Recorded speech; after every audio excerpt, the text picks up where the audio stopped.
Hello and good afternoon, good morning, good evening, depending on where it is that you are dialing in from. I'm seeing some familiar faces. So for some of you, I know it is early morning. Some of you, I know that it's going to be late in the evening. Also amongst our speakers, we're spreading across multiple time zones. So thank you so much, everybody, for dialing in. My name is Egbert Schram. I'm the Group CEO at the Culture Factor Group, and it is my pleasure to welcome you into the webinar on how do AI, HR, and culture come together, or as the nice title says and tells us, the AI revolution in HR, pioneering the future of work and culture. That is what we're going to talk about together, moving forward for the coming, give or take, 1 hour. So, if we talk about culture, those of you familiar with the work of Professor Hofstede might have read his book, Culture is the Software of the Mind. And when we talk about AI, we are talking about software. And to some extent, we are talking about mental coding. What I look forward to exploring today is when we look into how AI understands culture, and how we use AI from an organizational culture and cross-cultural perspective, what are some of the lessons that we have learned already? And what are some of the lessons still to learn? And together with the speakers and panelists today, we're going to do that exploration journey because a lot is still to be discovered. On our website, I do invite you to read the latest articles that our team has been writing with regards to the cultural competency of ChatGPT and Gemini, two of the larger models that are out there at your disposal. Some interesting observations that you will retrieve from those articles in the sense that are cultural models already culturally competent, or is there still a lot to be explored? The articles will tell you a little bit more about that, but in today's panelist discussions, we have with us a few experts that already know quite a bit more and already have a bit more practical experience in applying AI in connection to topics such as HR and culture.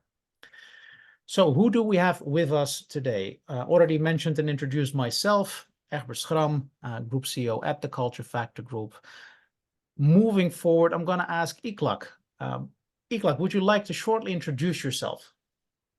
Yes, certainly. Hi, everyone. I'm Iklak Sidhu. I'm the Dean of the School of Science and Technology at IE University in Madrid. Maybe I'll cut it off there. Thank you, Iklak. And shortly, Iklak will walk us through his reflections on AI. After Iklak, Elena Barla will continue. Elena, would you like to do a short introduction on your end? Absolutely. Hi, everyone. My name is Elena Barla, and I am the co-founder and CEO of Brink. Thank you, Elena. And more about Elena after Iklak's presentation. We have also two experts joining our panel. And I'll start by asking the expert who lives furthest away from where I am located. I'm located in Finland, so that would be you, Chris. Good evening. Good evening, Ebert. Good evening, everyone.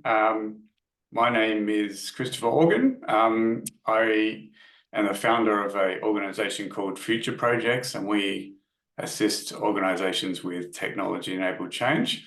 Also an associate practitioner of the Culture Factor Group, and I'm working with the research team at the Culture Factor on LLMs and culture measurements.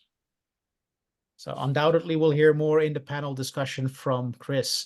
Last but not least, John. Yes, hello, everyone. My name is John Lamb. I'm a design strategist and the co-founder of State of Culture, with focus on future of work and ESG. Very passionate about spaces. I'm based in Munich and also an associate practitioner since almost 2 years with the Culture Factor. So thank you for having me today. Thank you for all speakers and panelists. So let's look at the agenda of what we have to offer you today. Shortly, Iklak is going to kick off with AI and the future of work. Broad overview of what's happening out there in the field. After which Elena is going to bring it together in terms of how do we shape a thriving workplace using AI and Future Brain's experience in that field. After which we open the panel discussion with all four of us. After each presentation, we'll have space for one question from the audience, so do feel free to share those questions in the chat. And after the panel discussion, we'll also open up for a wider Q&A. So to all likelihood, the broader discussion will start after about, give or take, half an hour. That being said, I'm going to stop sharing my screen and I'm going to hand it over to Iklak to guide us into what is the future of work and how does AI play a role there? Iklak, floor is yours. All right, thank you. I'll be happy to share my screen. It turns out that here we go. Now I can do it. 1 second, and you should see some slides. I'm definitely going to talk about AI in the future of work. I think you can see that already as I'm making this full screen. Okay, so I'm guessing that you can all see it in the right aspect and so forth. All right, so here we go. I introduced myself before. Iklak Sidhu, I'm the Dean of School of Science and Technology at IE in Madrid. And this is really like, kind of that was brought up. It's a bit of an overview of what's going on with AI and how that kind of bring up all the different factors that affect the future of work. And I think it's also kind of sets a number of questions that we can discuss collectively in the panel, because we definitely have a pretty great cross-section of different viewpoints and expertise here. So with that, let me get started. And I think my first point is just simply, well, to begin with, it's not really that much in the future. It's kind of already here. So here's a few examples that AI is here. Obviously, it's here to stay, and you're going to see a lot more of this. But according to Amazon, AI is already telling Amazon where to store each of the different products in which warehouse so that they can optimize their supply chain. This is along the lines of you should store, suntan lotion in areas which are warmer and gloves in areas which are colder, but not every product, it's so obvious where to store it, and AI can do that for them. It turns out that Groupon, and this is all from this year, communications that CEOs have made, 99% of their customer support will be AI driven very soon. So like this is happening right now, is already a significant part. And then, so I'm already saying, look, Amazon in operations, Groupon in both marketing and customer support. And here's an example from Diageo, which has a lot of kind of beverage brands. And they say they're not very far away from the customer feedback that is given to them will get transformed into product features by AI. So there you've got the beginning of development. So you see it coming in like every different part of every company. All right, so it's here. And usually, when people talk about AI, they say, oh, it's all about productivity now. Then later they think it's going to be hyper personalization. And then there's business models that nobody knows what they're going to be. And all that goes into what is this AI business viewpoint? Like, how will customers see the company? What we're going to talk about today is the worker's view. So when you're in the company, what is it that you're going to see? What is happening for your point of view, like from a culture of work point of view. So I'm going to leave off the strategy and I'm going to go more into the worker viewpoint. Okay, so a couple of things that we're going to kind of expect. One is, and people have been talking about it for a long time, is either job erosion, taking away jobs, or job transition, changing people's jobs and things like that. And I would say, this has been probably the bigger conversation for a long time, but kind of the evidence, it's certainly happening, but at the same time, most of the examples that we're seeing are that AI is actually having people work more as opposed to less. That is, the expectations of what you can do in your job with AI are basically becoming larger. So if you could do X amount of work, you're being expected to do 3X amount of work because you have this tool associated with being able to do that. So that's the mitigating factor there. The other one that people usually don't talk about that much is the misinformation possibilities due to AI. And, like you're aware of misinformation campaigns. Governments do this kind of with the populations of each other. And up till AI, it costs about $20 million or euros to do a misinformation campaign to change people's perception or belief about something.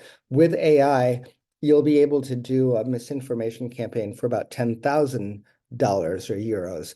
And so the number of people that can do misinformation is going to increase. The number of competitors that can change what people think about your product and how, all this communication that's going on, this is about to change. So this is something that we can also see happening in the environment. Okay, going beyond that, all those negative things are going on in the background, but the truth is that we also just won't be able to live without AI. And I'll give you this example.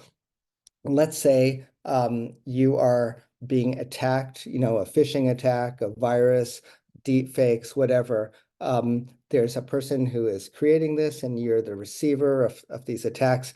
With AI, the number of attacks, they're going to be so many, and they're going to be so hard to detect compared to the ones that you've seen before, that really only AI can protect you from AI. The quality of the attack means that if you don't have an AI kind of guarding you or sitting in your computer, or a very localized version of it that's double checking all the things that's coming into as information to you, I don't think that as a normal kind of human, against all that electronics that's out there, that you can really protect yourself. So in a way, it's also becoming a personal suit of armor, something along those lines. Okay, going beyond that, what can we do as individuals? Well, you can use it to be more productive, or you can ignore it. That's not really an option. So the logic here is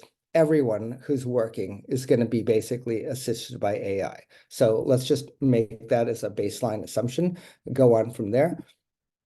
I want to say something about, well, what is intelligence, and why is this kind of different than things we've seen before? And this is a little bit of a deeper slide, so try to hopefully I don't lose everybody on this idea. But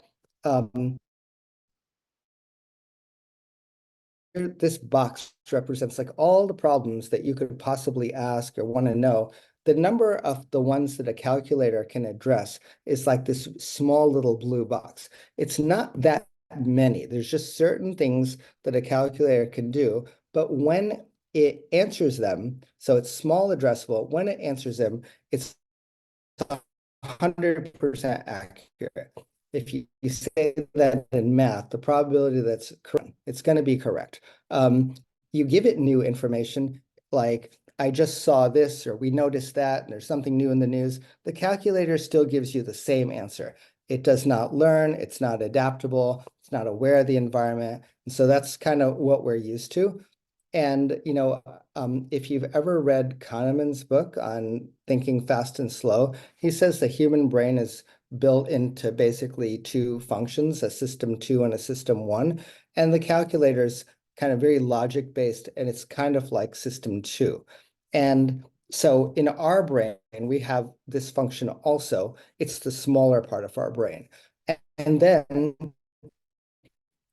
there's the AI. And when you look at AI, it can address a really wide number of problems. And it can also take in observations. The accuracy, its addressable is large. You can ask it anything. The accuracy, not so good. So you might say, what is 3 + 4? And it'll say 12. It's not always right. So the probability that it's correct, given whatever observations, it's less than 1. It's not always accurate. But the more new information you give it, the more accurate it becomes. So this thing can learn. It's and this is the kind of intelligence that lets you make jumps. It's like, well, this is kind of like that. Maybe not always, but you can get a lot more jumps, intuition. You can do a lot more, and fundamentally, it can predict. And might just ask yourself this question, which is, what is real intelligence? Is it the ability to calculate, or is it the ability to predict? Maybe I'll leave that as a cliffhanger. Maybe you've got your own view. Maybe you can discuss it in the panel, whichever. But prediction is a pretty big factor in what AI is doing for us.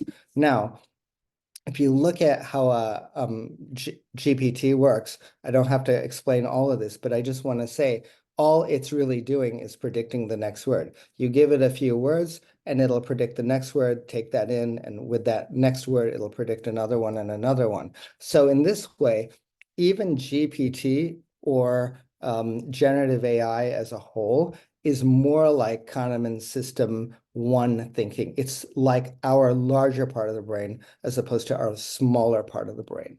So what does this mean for culture? Okay, this is the like wrap your head around this. I guess I'm still trying to do that myself, which is there's a completely new org chart on the horizon. So you've got all these people and they all have an AI, every one of them, because they have to. They have no other way to survive without having their AI. And their AI can translate messages, send them to other people. Those other people who work for them, they have an AI who can receive those messages, who can reply back. It's like now you've got kind of like counterparts with every single person. And you may even have an AI that doesn't even have a person exactly tied to it, but it's got some resource or machine. Like imagine it controls the copying machine and sends you a message. You're not allowed to use anymore because you used too much toner last week or whatever. Like the AI can also control things, but talk to you like a person. So you've actually got a culture of AIs and people all mixed together in this new organization. So in this way, it's not like the Industrial Revolution. People always simplify that. Oh, it's like the Industrial Revolution. But AIs don't just calculate. These machines can talk on your behalf. They can listen. They can listen to other AIs. So they actually become part of the culture. I'm not saying that it's going to become like iRobot, and they're not all about to start like working together and taking over or anything like that. Not going there, but they are part of the culture because they're taking input and they're translating and they're responding. And anyway, we don't fully know how this new culture with people and machines that are not just calculators, how they're all going to mix together and what effect that's going to have. So that's where I'm just setting up some of the questions that we might talk about later. When we have this going on, the worker and the manager working with the AI, what part of that is the human part? Most likely, if the AI is good at something, the human will find a way to be good at the other thing. And there is honestly some overlap between what AIs and humans can do. But my guess is critical thinking, framing problems, understanding human needs, empathy, this whole list, checking for ethical requests. These are all kind of very human things. And then somewhere there's a line where the AIs are stronger at the solving problems, simulations, calculations, making responses. Where is this line going to be? What will each other share? How will that all affect culture? I don't have the answer for that in 10 minutes, but I don't know that I have the answer for that even in 3 hours, but because maybe none of us know yet. However, this was designed to set up the conversation and hopefully it has done that. So I'm ending this section and I'm going to hand it back. Obviously, if there's some clarifying question, just that's fine, but I'm turning it back over. Wonderful. Thank you so much, Elak, for setting up the conversation with some thought-provoking views there. We have, as promised, space for one question now. The rest will pour into the end of today's session. And the first question came in, so that shall be the first question to be asked to you. From Naga there, what are some AI-proof skills young engineers can learn? Do you have a reflection on that? Yeah, so as a person who is the dean of a school, that's a softball question for me. So thanks.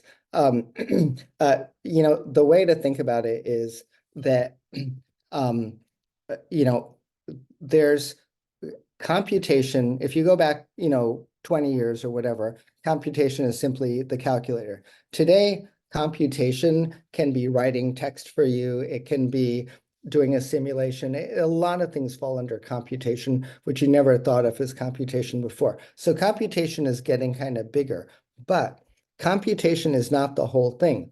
And usually there's what is the question to ask, there's framing the question, and then you put it into a computation. And after that, there's interpreting that result. What does that mean? Getting other people to work with you on that thing, getting a result from it.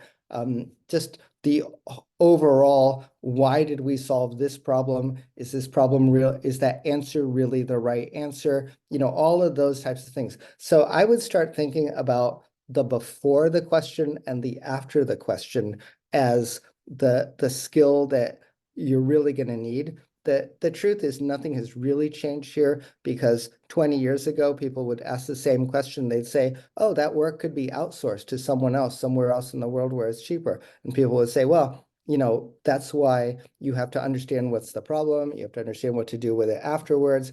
AI is another kind of way to outsource something when it's really well defined. But when it's not well defined, that's the real work, is to define what's the question and then to do something with it after.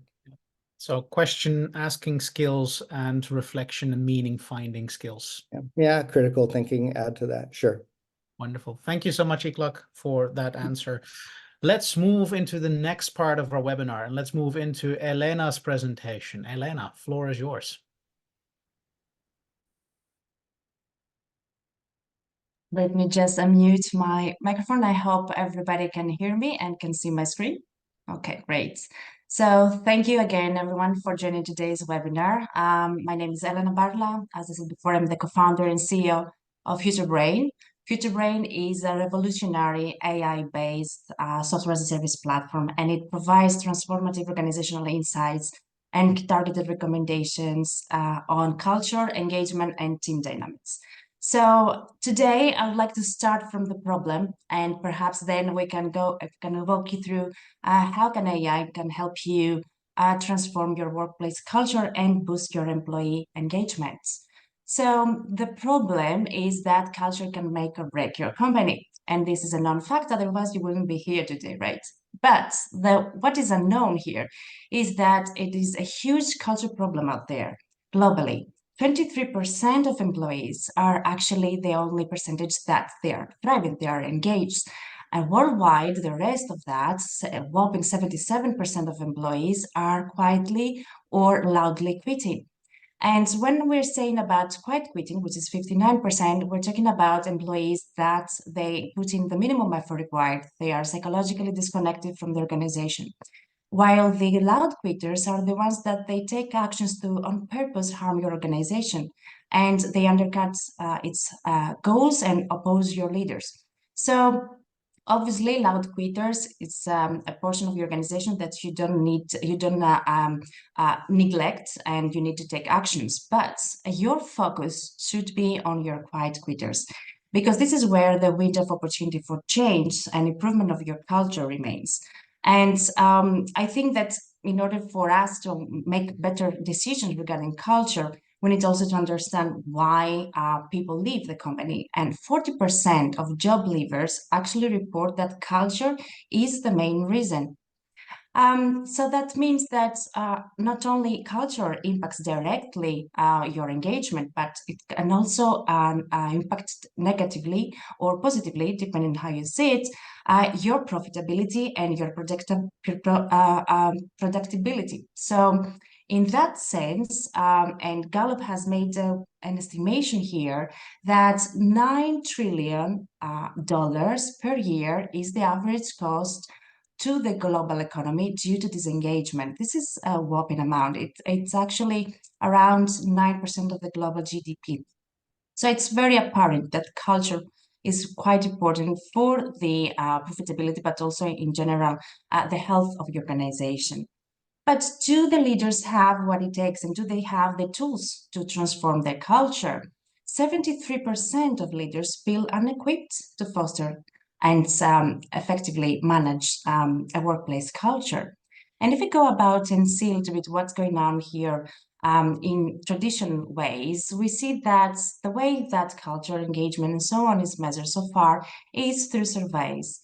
Of course, surveys have served meaningfully this purpose, but right now, with all the complexities in place, the changing, the very fast changing times, and as Iklak said before, the entrance of AI into the workforce and the future of work, that creates added complexities to manage your culture. You will probably need innovative solutions and that way AI to manage effectively your culture.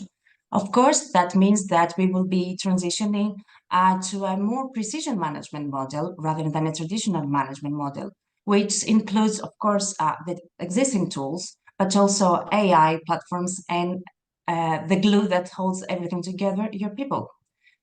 In order to do that, I think that's good to see a little bit on the practical aspects, what AI can actually do in order to help you practically transform your company culture. And I would say that, first of all, it helps you understand the discrepancies between your company's culture and your employees' behaviors, facilitating that way interventions early on.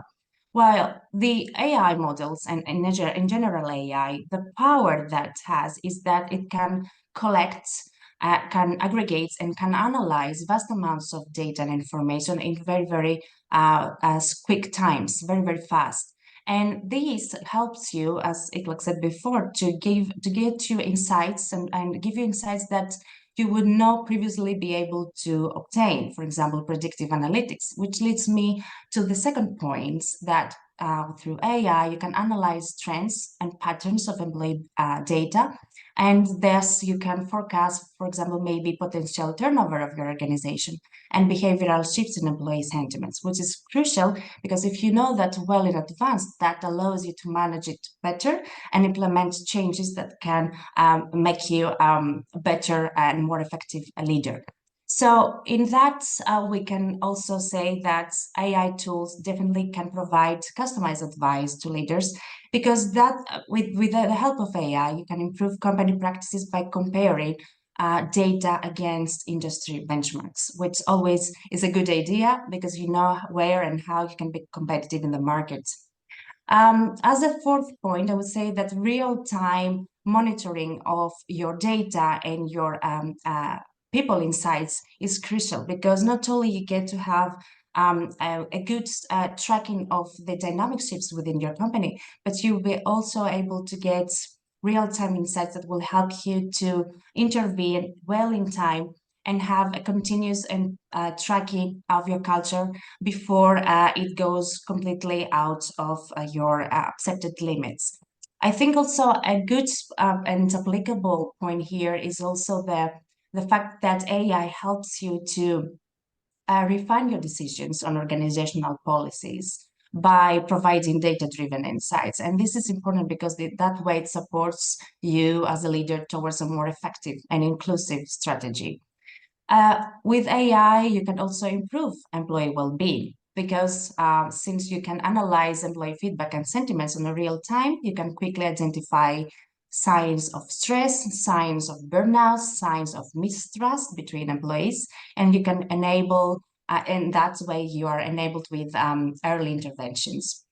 AI can also help you synchronize your culture objectives with your strategic goals, and this is important because that way you get a powerful and unified approach towards achieving your company goals.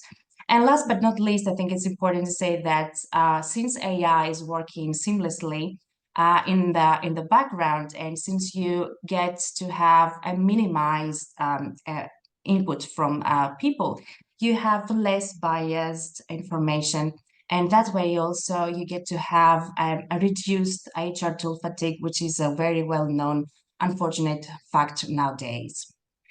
My last slide is concentrating on the requirements.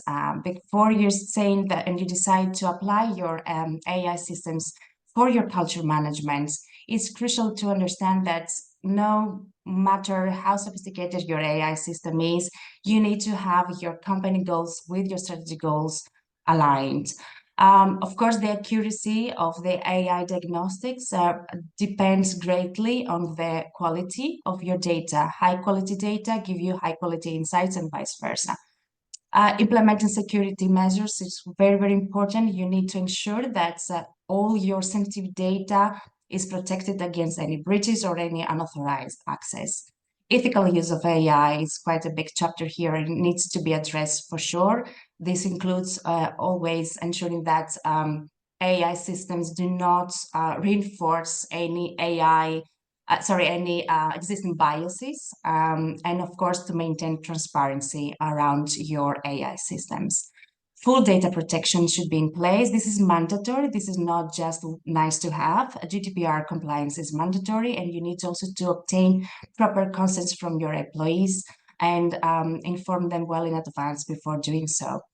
Training of your leaders, not just on the AI aspect on how to use them, but also and how and why all these insights are provided and the meaning of them. Of course, open communication with your employees is quite important. You need to have this dialogue open in order to address any concerns and or any clarifications that they might need during the AI systems are in use, which is actually, it will be every day. And last but not least, I think it's important to stress that no matter what the adoption of your AI systems, the humans should be always in the center of everything you do.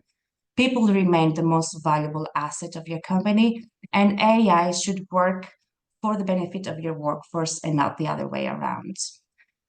With that, I think I leave you with any questions maybe, and off to you, Egbert. Thank you, Elena. Similar as with Iklak, we'll have space for one question specifically to Elena's presentation. Let's see if anything pops up in the chat. And then following that question, if there is a question such as that, and there is one, we'll go into the panel discussion. So, Elena, there's a question. What is the risk of AI increasing workforce disengagement? What are the risks that you would see there? We get this question quite often. Actually, it's a very valid question. Yes, AI can be quite discomforting in the beginning because it is an unknown reality, right? Everything that is unknown, it creates fear. But I think that the right management around that is to let the AI do its work, understand the benefits, let the time pass and see the benefits for yourself. And once you do that, you will be able to understand that it works for your benefits and rather than the other way around. Of course, this engagement can happen, but I think it will be right in the beginning and not later on. As I said before, this engagement is quite big out there globally, and through AI, you will have tailored solutions for that. And I think overall, if you compare the benefits towards the disadvantages, I think AI will help you towards achieving and boosting your employee engagement rather than disengage them later. Thank you. We might come back at that reflection in a moment in the panel. To kick off the panel discussion, we've prepared for each of the panelists specific questions so that they don't need to invent anything on the spot that might be uncomfortable or use AI on the spot to find an answer to the question. You never know nowadays.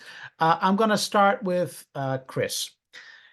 Chris, so when you mentioned in the introduction that you work in future projects and you look at large language models, if we talk about language in connection to corporate culture, how do you see that connection between large language models and corporate communication in particular? How can LLMs be used to, for example, make corporate communication more aligned with corporate culture?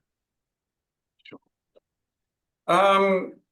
Well, the research project that we've kicked off really started with some of the things that have been mentioned previously today around the fatigue of, or what's called survey fatigue. I can't count the number of surveys and feedback forms that I've filled out over the last 12 months, but I guess undertaking a culture measurement activity, what do you do in between?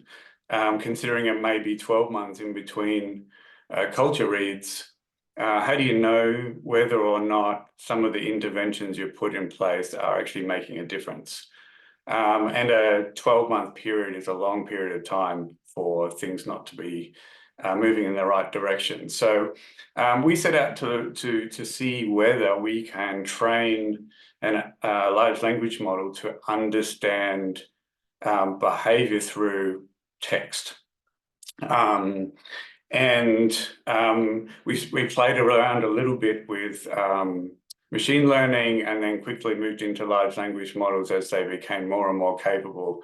I think Google has released a product only yesterday that now allows for 700,000 words to be put into the prompt, which opens up many possibilities about the context that you can add to a large language model, as opposed to doing a whole lot of specific fine-tuning and training. So that's really helped us along the path of, okay, if we're able to teach AI about organizational culture, can we understand what may be happening within an organization to help a leader of a subculture or a team optimize the way that they're working, or to provide some early warning signs perhaps as to what things that may be going off track, or to take a break, or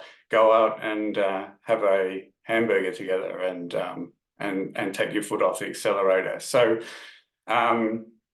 so I guess, you know, pattern matching, which it is doing, if we're able to teach it about culture, then it would surely be a useful companion for an organization to understand a little bit more about what's happening in an organization. Thank you, Chris. So that builds a little bit on what Elena and Iklak mentioned before in terms of monitoring and in terms of AI assisting work practices. Elena, Iklak, John, anything to add to Chris's reflection? You know, a quick comment would be, could you imagine a little routine built into your email that when you send it, it translates it for you and says what he meant to say was... And I'll be the first one to sign up for that one. Yeah, right. And it's like, you know, and I'm sure Elena could get a report back in future brain that says, yes, somebody is not very happy today. But, you know, besides that, you know, it's like you could probably fix a lot of communication error if that personal thing was working on your behalf and saying, you know, instead of "you're an idiot," you know, rewriting that to say, "I didn't quite understand this one thing that you said. Could you explain it again?" You know. Yeah. It's also quite interesting here, if I can make also in the comments on what we said also before, and also Chris touched upon, and also Iklak, on the communication between employees. It's not just about the more refined language that for example, ChatGPT or other models can create.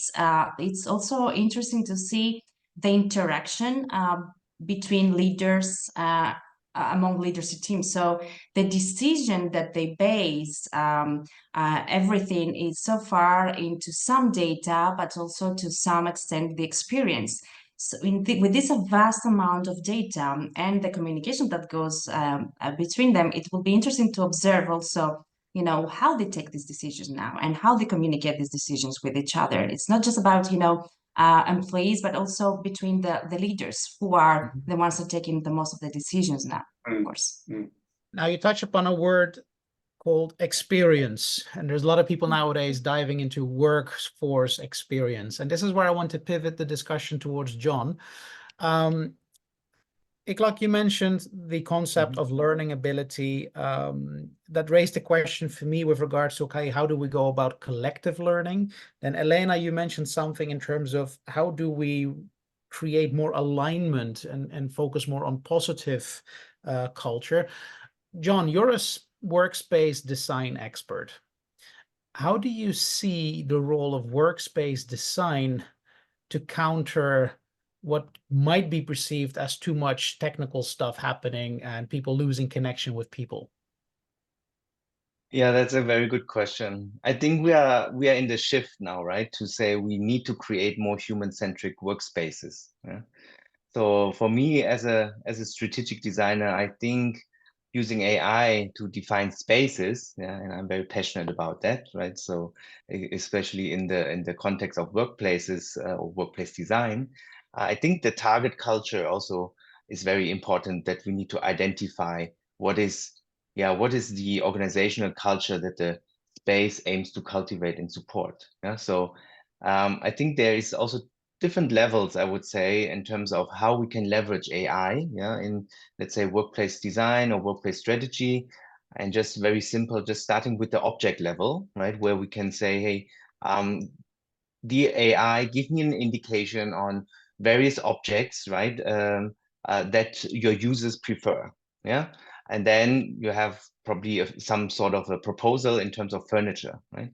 The other level I definitely see is the space level, right, where you might want to see, okay, what is the space allocation based on probably some activities that your team or subculture is needed, yeah, for that. So it's really on the team's level.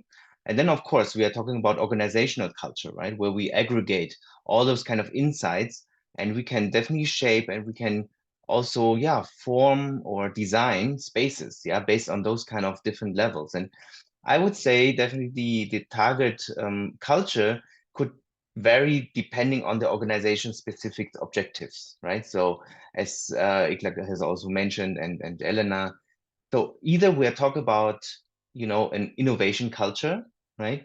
We need to emphasize on creativity, we need to emphasize the risk-taking, the collaboration of it. So the space might be then designed to facilitate those kind of informal meetings, brainstorming sessions, or even experimentation, right? So another culture that maybe is maybe anticipated or is aspired to is an inclusive culture, right? And we know that from what Elena has also addressed, right? The whole DEI discourse that we have, right? So we can create spaces, or we can ask AI to generate spaces that, again, that emphasize or focus on diversity, equity, and inclusion. Yeah. So I think this is also something that we can definitely leverage AI also to provide, let's say, or prioritize this kind of accessibility, flexibility, but also representation to foster a sense of belonging, yeah, for all employees.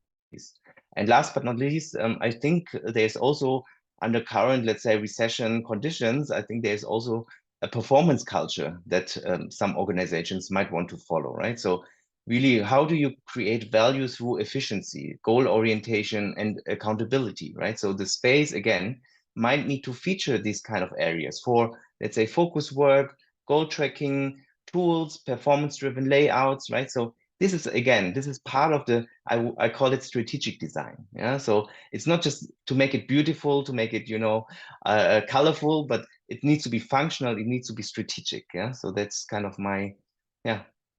Fit for purpose, would you fit for purpose, Yes. in a sense, building on Iklak, your comment all the way in the beginning, is that critical question asking, why is it that we want to use it, and then perhaps the how can follow later. Yeah, absolutely. I have one question here that came in the chat, connecting to from Tom, with the increasing reach of AI engines, and how do we deal with privacy? Is there any privacy left? What are some of the panelists' reflections on that concept of privacy? And perhaps connected to that, what might be a prerequisite of an organizational culture to enable people to provide consent to be monitored? Yeah, okay. Maybe, go ahead. I can make a short comment. I think you could continue on. with AI, you definitely do have to think about privacy. There's kind of a couple things going on. One is every time you ask it a question, it needs to maintain the list of the conversation all the way through in order to give you a better response. So, you know, if it's like literally throwing away all the things that you ever say to it and asking, you know, like, and you know, you ask this, and then you ask something else, and you ask something else. If you throw away the things in the beginning, it really can't give you a very good answer. So it actually has to maintain that just to do a good job. And so there's that as a privacy concern right there. I think you'll be amazed what people ask AIs. And, you know, they think they're not talking to, you know, that it's going to just go away or be like dissipated into the world. But no, it's like it almost has to be kept as a log. That log can be kept on your premise, and then all of that has to be sent up and brought back, or the entire AI has to be in your premise. That's another way that probably in the long run, a lot of things will happen that way. The other thing that people don't realize with AI is that when you fine tune, when you give it a document, when you say, here's a document, here's a book, and you know, and I want to get answers as if you've read the book. The fact is that you can ask it other questions like, can you send me back chapter 1 word for word? And it can do that. You know, it like if it's been given the document, it can actually recite whatever it needs to out of it. And so what you upload is no longer private or just stored in some random numbers that nobody can decode. You can actually get all that information back. So depending on how these systems are implemented, and how little people know about what their prompts are doing, privacy can be a huge issue. Of course, it can be done in ways where that can all be mitigated. That's probably where Elena should pick up. Yeah, absolutely. And I totally agree with you. I think it really depends on what solutions you use. Of course, open AI, let's say, solutions and their likes, they can have some privacy risks. But if you go and use solutions that they create, let's say, protected area of let's say ChatGPT. So for example, if you use maybe Azure OpenAI or other solutions, then you don't need to worry about leakage of these questions out there in the world. So there are some turnarounds. Though the thing that I would say here is the fact that you need the anonymization, sorry, it's the key. So hashing techniques and everything that it is in your power in order to obscure any information, any personal identifiable information for your employees is not just a decision, it's mandatory if you want to protect your employees' privacy. And I think that once this happens, employees are better off because then they have a strong voice towards their leaders. They can say what they want, and nobody will be able to trace back to them whatever it said. So that creates a bigger safety net. That whatever I'm sharing, it's not identifiable and it's not going back to me, but I'm sharing my concerns, and the machine hopefully will pick it up and address these concerns to the leadership. So I think this is one of the main reasons why employees will want to give the consent.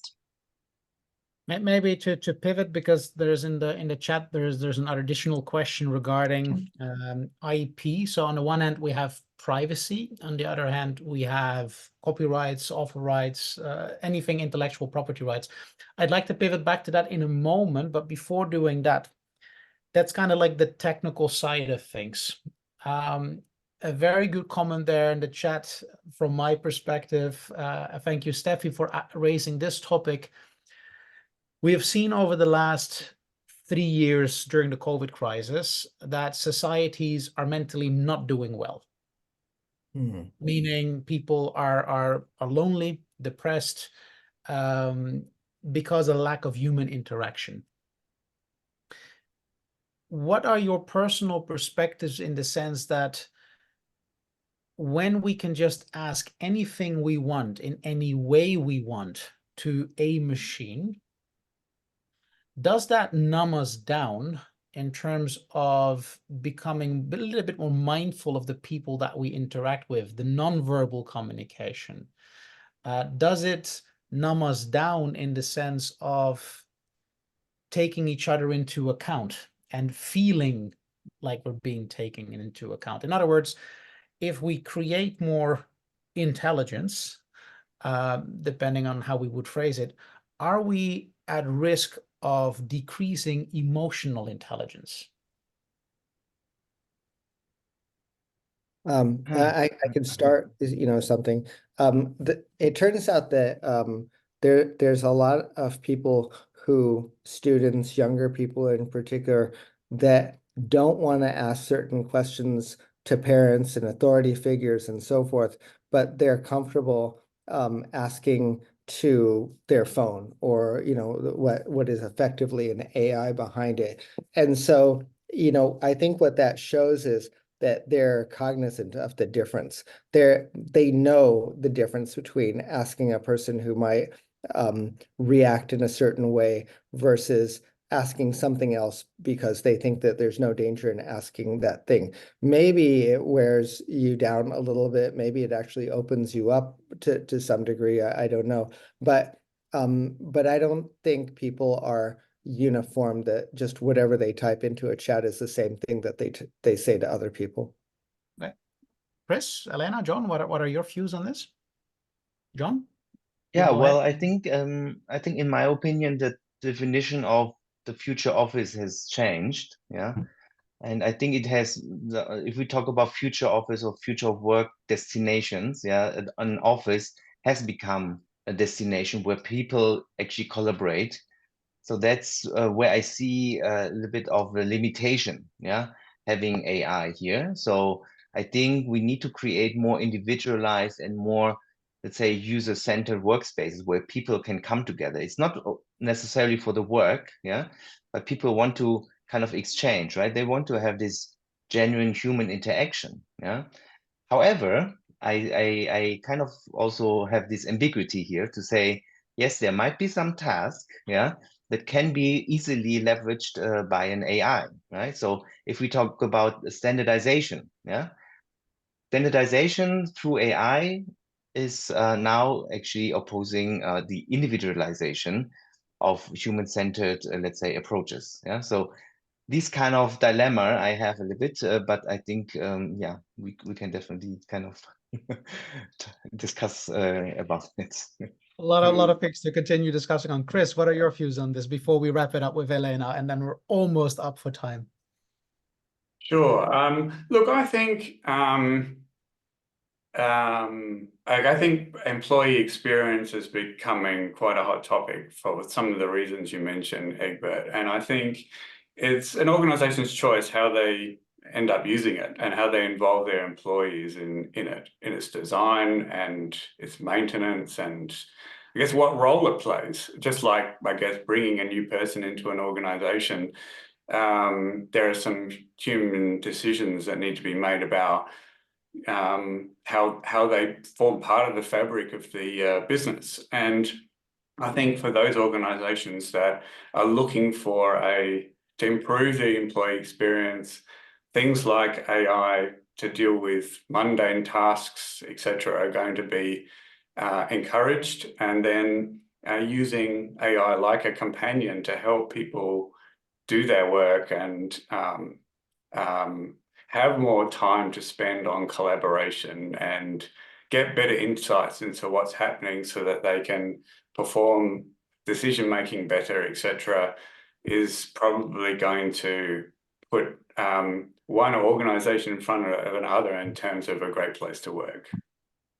More consciousness will help make them more competitive.